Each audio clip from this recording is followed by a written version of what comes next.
हम का बोलनी ई पहले बात पे ध्यान द जा कि हम केहू के अभी तक गलत बोलनी है, अभी तक वही सम्मान था, वही सम्मान रहेगा।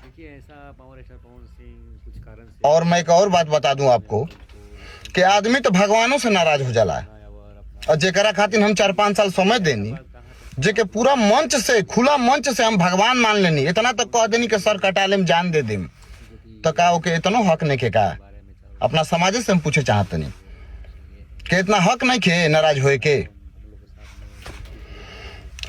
हद कर दिला जा मर्दे।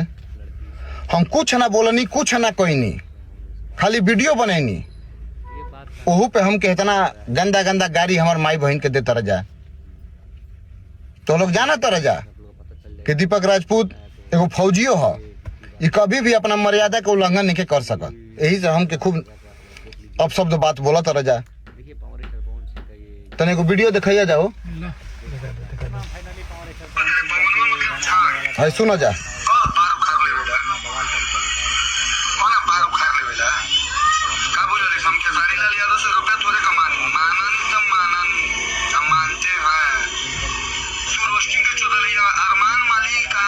तो सुनो जाए धरो सुन लो जाके।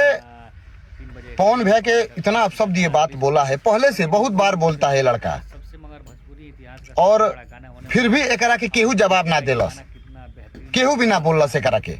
और हम कुछ ना कहनी तब वो खुला मंच में हमारे बहन के गाड़ी देवल गई। बताओ, ये हमके ना गाड़ी देवल गई, ये एगो देश के जवान के गाड़ी देवल गई है। बताई जा। इहो तो हम एगो नया चीज देखनी है कि हमारा ऊपर गानो बन गई बा। बारे इतना हम हाईलाइट हो गई नहीं। आप लोग तहे दिल से धन्यवाद हम देतनी, जे सब कुछ कैलस, अभद्र भाषा का प्रयोग कैलस, गंदा गंदा गाड़ी देलस, ओकरा के कुछू ना, हम कुछ ना कहनी तब हमारा ऊपर गाना बन गई।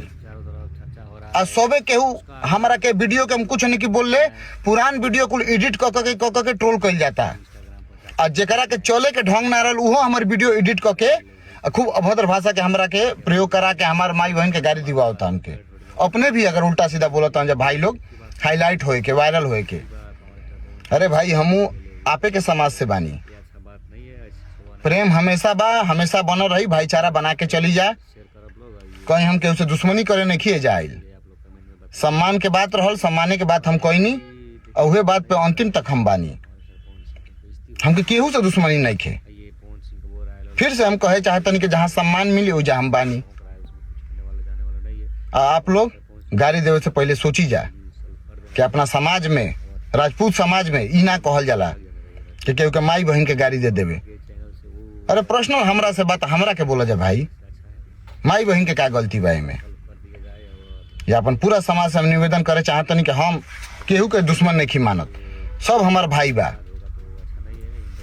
जिनकरा खातिर आप लोग हमसे विरोध करतन जा, उल्टा बोलतन जा, वो हमारे बड़े भाई बारन, और हमेशा सम्मान करेला, सम्मान करम।